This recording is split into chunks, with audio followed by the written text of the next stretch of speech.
Well, we had a rocky holiday season. I feel like just about everyone I know did come down with COVID. It was just a terrible time. But here's the good news. It's March and I feel like we're sailing into smoother waters, and that's great news.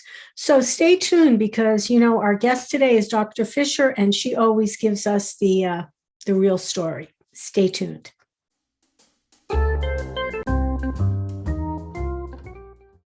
All right, good morning, everyone, and welcome to SCAN FYI. Well, as I said, my guest today is Dr. Margaret Fisher. Hey, Dr. Fisher.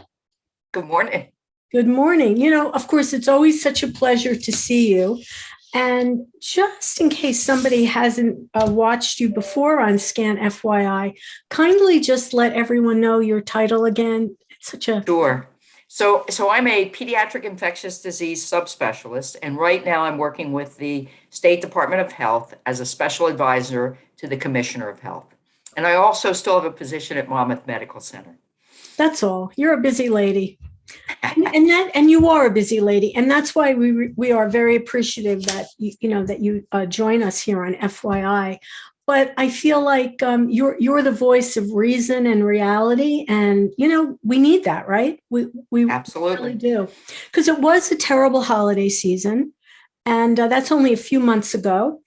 Everything went up, up, up. But how are we doing now? So it is exactly as you described it. We had a horrible increase in our number of cases, our number of hospitalizations, our number of deaths. But now we're seeing a drop almost as rapid as it went up. And in fact, the drop in New Jersey has been even more rapid than in our surrounding states and in the rest of the country. So that's all the good news. That is good news. Yep. But don't get too comfortable. Yeah, unfortunately, there is a but. I don't think we are done with this pandemic. I don't think COVID-19 is ready to rest. People talk about it becoming endemic. Endemic means it's just part of us.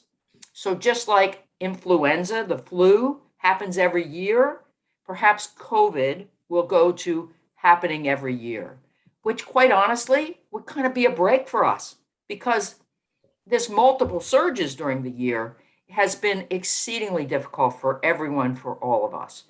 But I think we really feel it's very likely that this disease and this virus are kind of here and are going to be staying with us for quite a long time.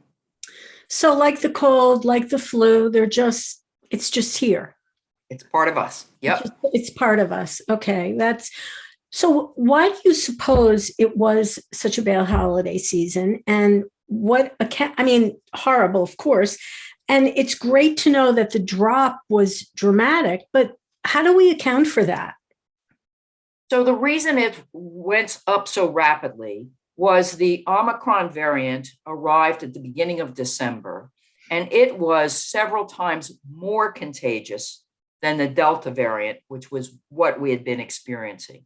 So suddenly we saw a dramatic increase. Plus, it was the holidays. People were getting together. It was cold. People were indoors. Yeah.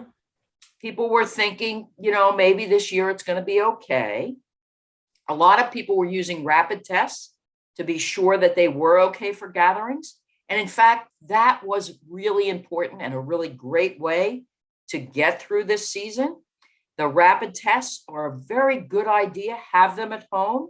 If you're not sure, if you're visiting someone who's compromised, test yourself first before you go visit someone who's at risk. Those are really good ideas to dampen things down. Right. But, those tests were in very short supply. So at the beginning of Christmas, I think, that beginning of December, middle of December, we had lots of tests. And then suddenly there were no tests. There were none. Found Yeah. Anywhere. So that meant that people were still gathering and maybe letting their guard down a bit. And with a more contagious variant, it just went berserk. We also know that we haven't had the ability to vaccinate young children. And we know, unfortunately, young children can be infected, as all children can. Children now account for about a quarter of the cases. And although they don't necessarily transmit things as much as adults do, they absolutely can spread the disease around. So we had, a lot of things happening at the same time. People together, young children unimmunized, some adults unimmunized, and people letting their guard down, Like which the just perfect led to that storm. wrap it up. All the Perfect perfect storm. storm, everything in such a condensed period of time. Indeed. Yeah. Perfect Yeah. storm. And, at the end of the year, holidays are really for everyone. So everyone was kind of getting together, hoping that 2022 was going to be a better year. And then it really slammed us. The numbers peaked in the middle of January 13th. But a little bit unexpected news was once we started to drop, we actually dropped as quickly as we went up. So why did we drop so quickly? I think that's a great question. If I knew that, I think maybe I'd get a Nobel Prize, or I'd be able to figure out what we should do the next time. Yeah. So I don't think we really understand why it dropped so quickly. But what we do know is that it's not clear whether there will be another surge or whether this will just be a constant thing. But it means that we need to continue to protect ourselves. We are not done with this. And people who are older, like I am, we need to be careful about our health. We need to protect ourselves. And even though we're saying, okay, people don't necessarily have to mask all the time, if you're older, if you have conditions that put you at risk, then yes, you can continue to mask, and you should continue to mask. It doesn't hurt. It's an inexpensive way to protect yourself. And if you happen to be infected and don't know it, you're also protecting the rest of the world. Yeah, because a lot of people, it seemed, were infected and kind of found out accidentally, like they didn't really have many symptoms. And maybe that's part of the huge spike. So many people without terrible symptoms. All right, well, we have to still be careful. We're not totally done yet. And, every time we start doing well, like we're doing well now, I feel like so many people, it's very easy to become complacent and say, okay, well, I think we're done now, but we're not really. And even though, so what is it, March 7th, the mask mandate for kids, and this is only kids, is going to end? So the mask mandate that we had in New Jersey was for children in school. In school, and not right. only the children in school, but also anyone who was within the school building. Okay. So although the mandate goes away, the ability to wear masks doesn't go away. So each individual school district should talk to their local health departments, figure out, is there a lot of disease in the community? Or now there are several counties in New Jersey where it's actually low rates of disease. So up in Hudson, they have a low incidence of disease, and they can really think about, is it reasonable to not wear masks? But even in that scenario, even if masks aren't required for everyone, it's an individual thing. So there are some children who may still benefit by wearing the masks if they have problems, if they have lung disease or heart disease, right, or if they live with someone with problems, if they have grandparents at home who are not well, if they have someone at home with cancer, then they may want to wear a mask just to keep from bringing things home. And the masks not only prevent COVID, they also prevent influenza, respiratory syncytial virus, and a variety of other viruses. So it's not such a bad idea, and particularly if there's a compromised person in your home, someone close to you, you can help protect them by protecting yourself. And of course, we want everyone vaccinated. We want them to get the primary series, which is 2 shots of the messenger RNA vaccines, the Pfizer or Moderna. And remember, those are now fully licensed vaccines. So Comirnaty and Spikevax, that's the Moderna vaccine's trade name. They are fully licensed for that primary series, that 2-dose. Then the J&J is a single dose to start, but then you need a booster no matter which of those you get. If it's the messenger RNA vaccines, you get the booster 5 months after that second dose. If it's the J&J vaccine, you get that booster 3 months after that first dose. So again, not over, folks, not over. Not over. We still have a ways to go. But how do you feel about life returning to, I don't even know, I don't like using the word normal because I don't feel that's the right word anymore. I'll say for us at SCAN, we had our first in-person event, and our first thought was, is anybody going to come? But we did. We had about 35 people, and it felt really wonderful to see humans in person. Honestly, it was a crazy thing, but we're not going overboard, let's say. But how do you feel about people going to concerts? It's going to be baseball season, gathering at big venues, right? This is coming down the pike. Sure. So again, I think it's an individual situation, and you have to look at your individual risks and the benefits of what you're going to do. So if you really want to go to that concert and it's time for you to get your booster 2 weeks before the concert. You'll be more protected. Have a mask with you. And if it's very close quarters and you know there's not good ventilation, put the mask on. Give yourself that little extra benefit. It's, I think people are going to think a lot differently about masks and about other things than we did before.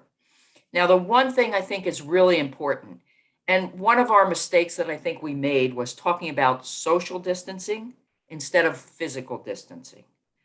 So we got very, very socially isolated, and that is not a good thing. Right. So if you want people to be socially connected, if you can do it at a distance, that's great.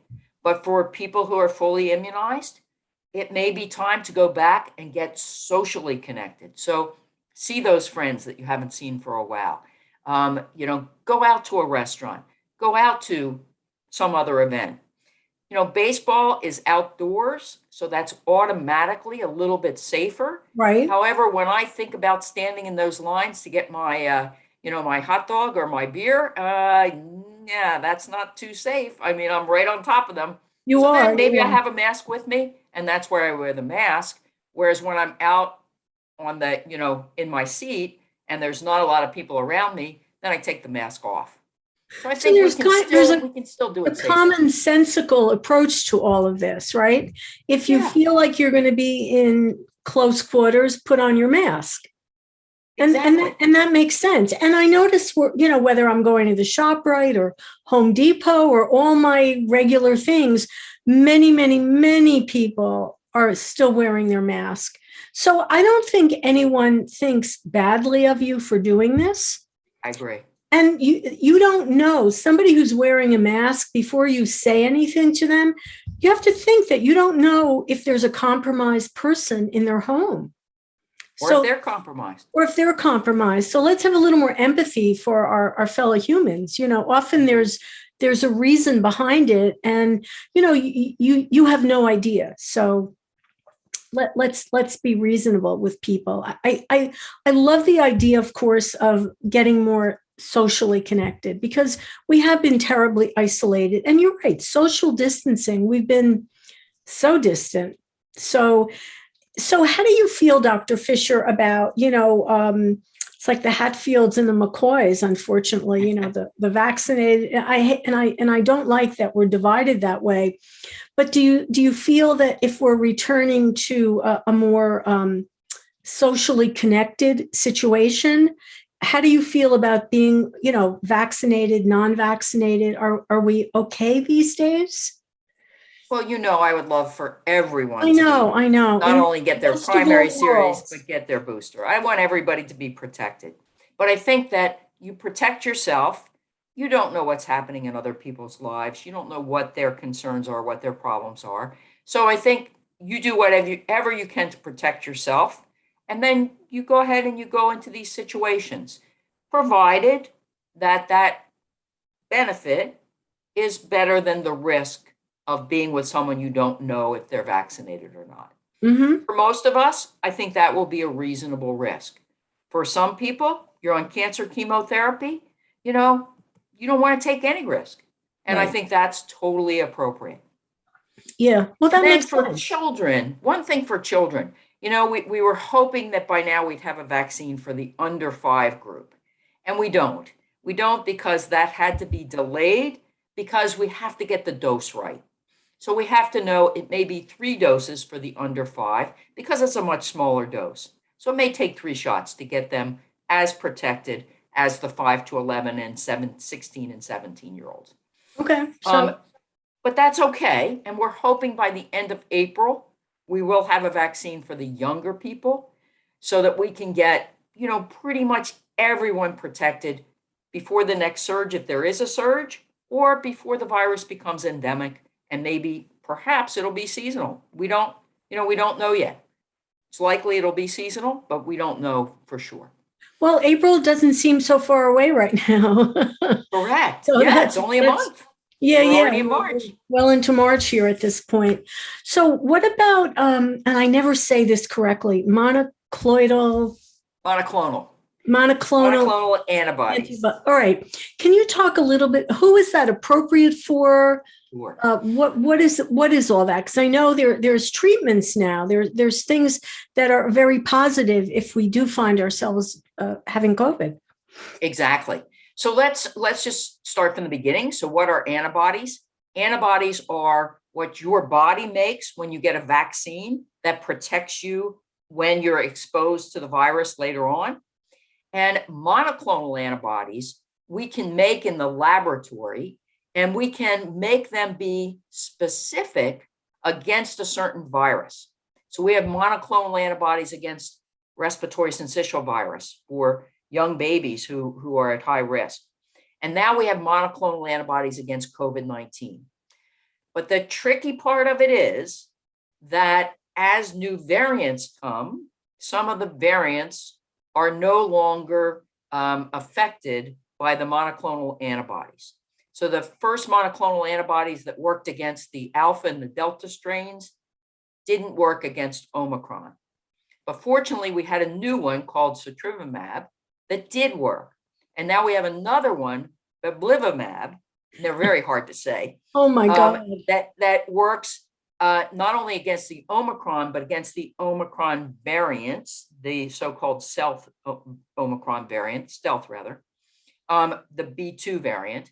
So it works against that as well. Whereas unfortunately now the sotrovimab may not work against this new Omicron variant.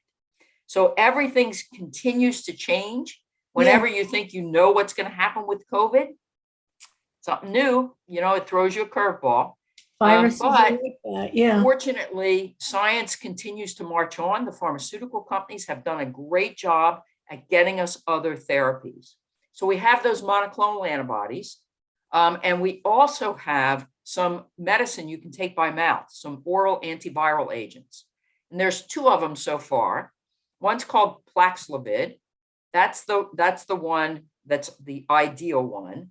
The problem with Paxlovid is that it interacts with a whole number of other medicines that you may be taking. So you need to talk to your doctor and your pharmacist to make sure that you can take that medicine, because you may have to either stop taking your other meds or do something in the interval. And that's given for 5 days. And the way that drug works is it's what we call a protease inhibitor. So it interferes with the virus's way of keeping itself alive and kills off the virus. The other antiviral we have is molnupiravir. Now, molnupiravir, unfortunately, is only about 30% effective. And the way it works is it makes the virus make mistakes as it's replicating.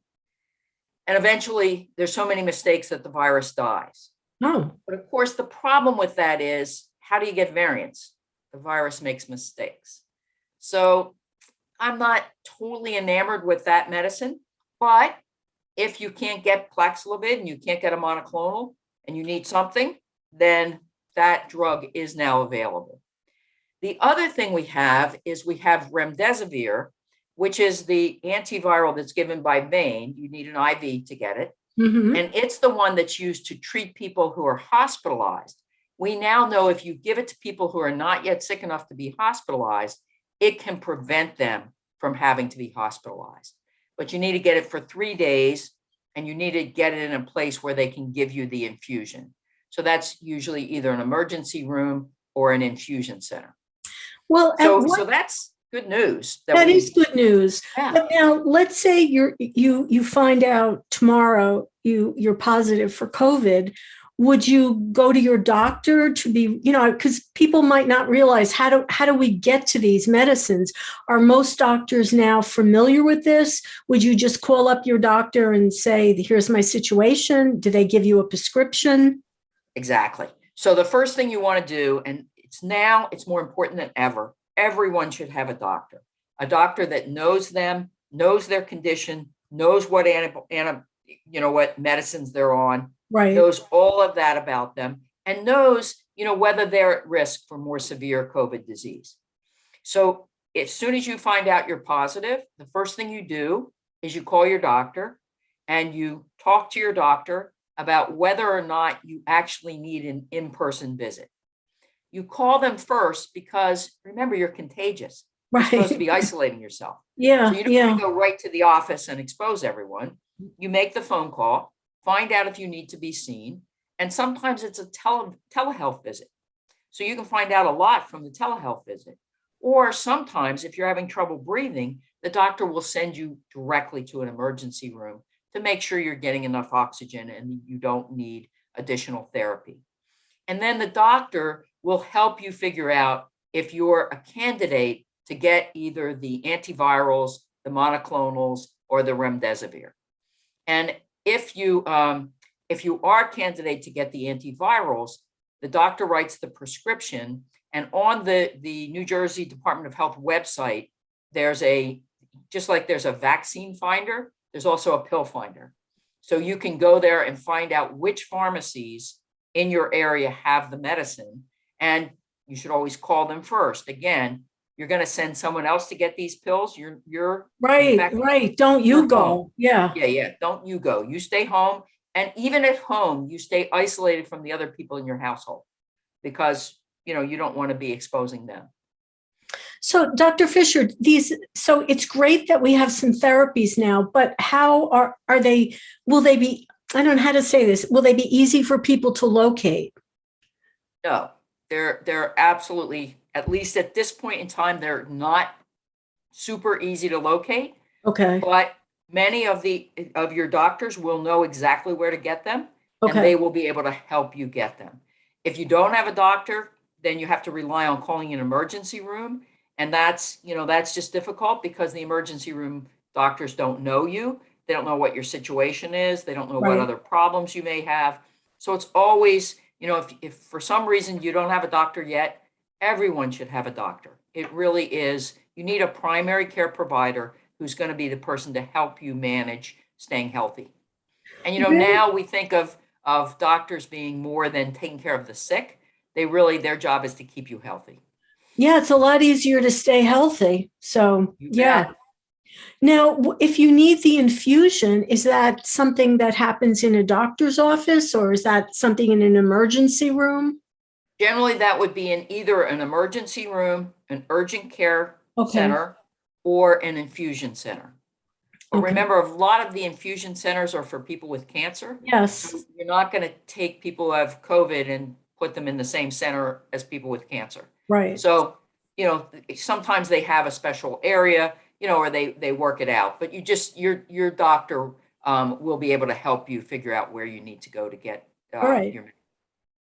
Now, are these therapies most appropriate for people who find out right away, not somebody who might have, I heard 2 weeks ago I had COVID. I mean, where do you need to be to maximize the product, to maximize the therapy? Sure. So the sooner you get the medicines, the better off you are. And for some of those medicines, if you're already sick, if you're already requiring oxygen, then no, you don't get those medicines. You get hospitalized, and then you get the treatment for hospitalized patients. All right. Now, just as a kind of a review, I feel like we should all know this, but it's always good to review. What are the symptoms that we should all be looking for, just to be aware of for ourselves, for a family member, that might be the clue to say, wait a minute, you need to be tested?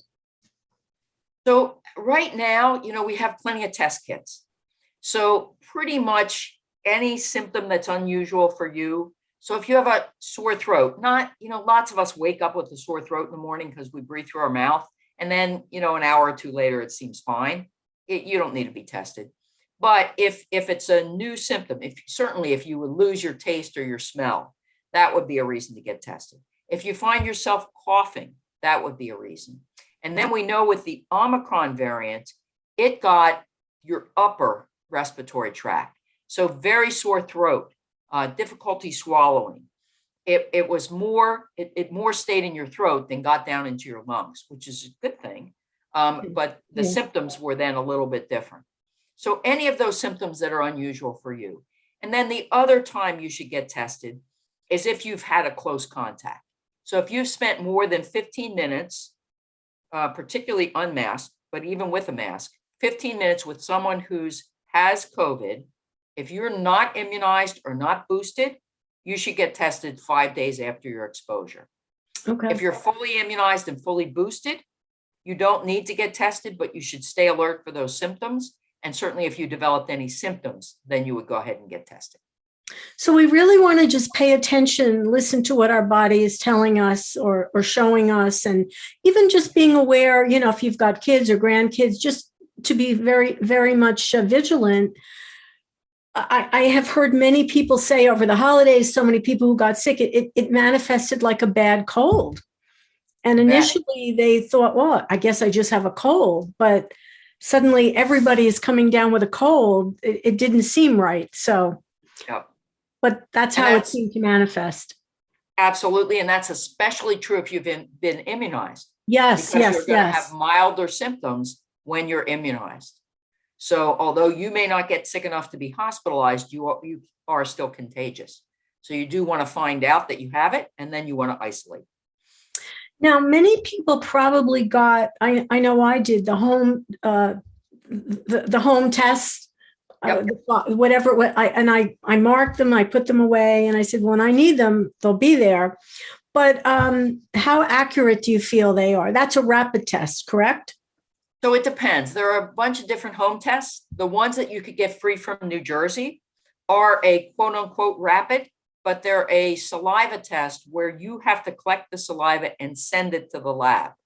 So because you have to mail it to the lab, it turns out it's really not so rapid. It's a couple days later. I guess not. Right. On the other hand, some of the rapid tests, truly rapid tests, you get a result in 15 minutes. They are specific, meaning if it tests positive, almost certainly you have COVID-19. But if it tests negative, you shouldn't be totally sure that you're not infected because it's not as sensitive. It doesn't pick up low amounts of virus. It needs a pretty hefty amount of virus in order for the test to be positive. So you'll hear of lots of people who they tested negative when the first day when they had a scratchy throat, and then the next day they were negative again, but the third day they were positive. So if you're negative, it doesn't for sure mean that you're not infected. Yeah. So again, if your symptoms persist, you should test yourself again. The serial tests are even better.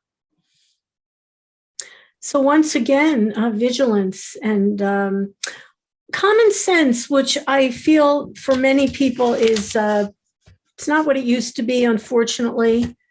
And wasn't it Mark Twain that said common sense is not very common? Not very common. Yeah. Well, he wasn't kidding, was he? He wasn't kidding.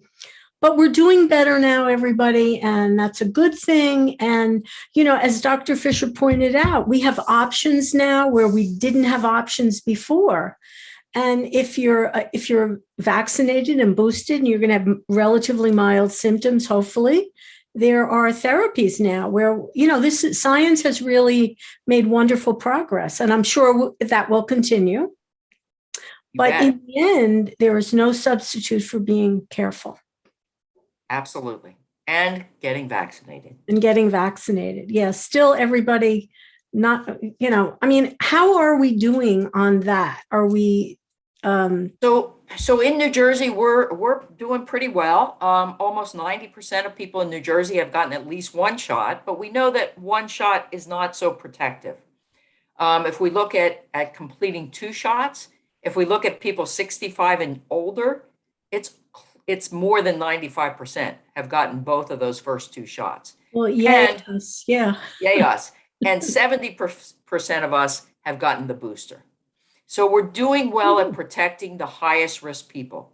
But in Yeah. order for us to end the pandemic, we need to get those younger people vaccinated. And that's a lot harder. So only about a little over a third of our children between the ages of 5 to 11 are immunized, and a little over 2/3 of children between the ages of 11 to 17 are immunized, so 12 to 17. So we have So a that's the ways group to we go. fight We have, this. we definitely have a ways to go. But I'm happy to know that older people like us, well, we're doing well. We're doing Absolutely. And while we're doing well, remember, older people like us, there's other vaccines that we might benefit from. Yeah, So and you know talk to what? your doctor about that. Yes, You know, you that's might need the shingles vaccine so that you don't get shingles. You might need the pneumococcal vaccine. There's a new pneumococcal vaccine that will protect you against pneumonia even better. You might need the hepatitis vaccine. There are lots of vaccines that maybe you weren't even aware of that you could benefit from. So whenever you see your doctor, ask them, is there a vaccine that could benefit me right now? and if you don't have a doctor, get one. Get one.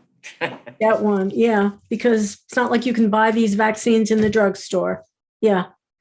Yeah, I except think for COVID, all of the other vaccines do require a prescription. As you all know, COVID, you just walk in and ask for it. You don't need right, a right. I just think it's so much. I mean, maybe getting older made me appreciate that it's so much easier to guard your health than get sick and have to, get healed. So, yeah, anything I can do to stay healthy, knock on wood or whatever it is, I'm giving it my Good best advice. shot. So, you know what, Dr. Fisher, we'll talk to you again in a few more months. And again, I always like to see how we're doing, but we had a bad time, but now we're doing much better. And let's be optimistic that we continue along that path.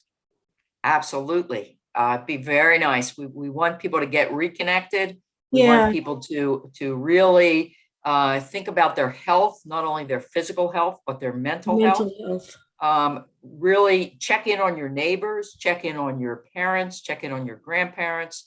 Just check in with people and see how they're doing. Everyone's had a rough ride for the last 2 years. So we need to be a little more empathetic with each other, Right. and a little more forgiving of ourselves, because many of us, feel like, well, maybe we didn't do what we should have done. But be a little forgiving, forgive yourself, and then find out who you can help. I think it helps us the most when we're helping other people. Good advice. Yeah. Yeah. Kindness. We need more kindness, but to ourselves as well. I really feel that way very strongly. Sometimes we're giving all that kindness to others and we're not taking care of ourselves. So be good to yourself too. And part of being good to yourself is making sure you have a doctor, getting your checkups, getting whatever vaccinations or whatever you need.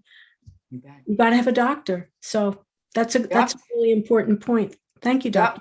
We also lost a lot of screening tests over the 2 years. Yes. So a lot of people have said, oh, I'm not going to go get my mammogram, or I'm not going to go get my colon screening, or I'm not going to go get, my eyes checked for my cataracts. It really is time to get back on schedule, go get those screening tests and see, is your hearing starting to go a little bit? Do you need different glasses? And of course, get your mammogram, get your colon screening, because we know early detection of cancer makes all the difference in the world. And 2 years is a long time to have not done anything, even 1 year. But you're right. Now, I feel like now we should all be getting back into the normal swing of things. God, it's been 2 years almost to the day. It's hard for me. Interesting, on my desk at work, I kept the calendar from March 2020 and I circled March 16th, I think it was. It's just like my reminder of what happened and how our much. first case in New Jersey was March 4th. Wow. So we're Yeah. that's not an anniversary we like to think about. No, no, it if isn't. it means that things are going away, we'll take it. Yes, absolutely. Well, Dr. Margaret Fisher, thank you so much for being with me again today on SCAN FYI. It's always a pleasure to talk to you. I look forward to hearing even more positive things on our next conversation, right? Thanks so much. It's a pleasure to be here, and please invite me back. I'm happy to. Absolutely. We will. So Excellent. remember out there, first of all, make sure you get your shots. I feel like I'm talking to like the vet. No, your vaccinations. Make sure you get a doctor if you don't have one. Take care of your health, because you know what? You only get one shot at good health. So make sure you keep it. Remember, if it's important to you, it's important to us. I'm Andrea Tarr. We'll see you next time on SCAN FYI. Bye, everyone. Bye, Dr. Fisher. Take good care of you. Bye. Take care. See you soon.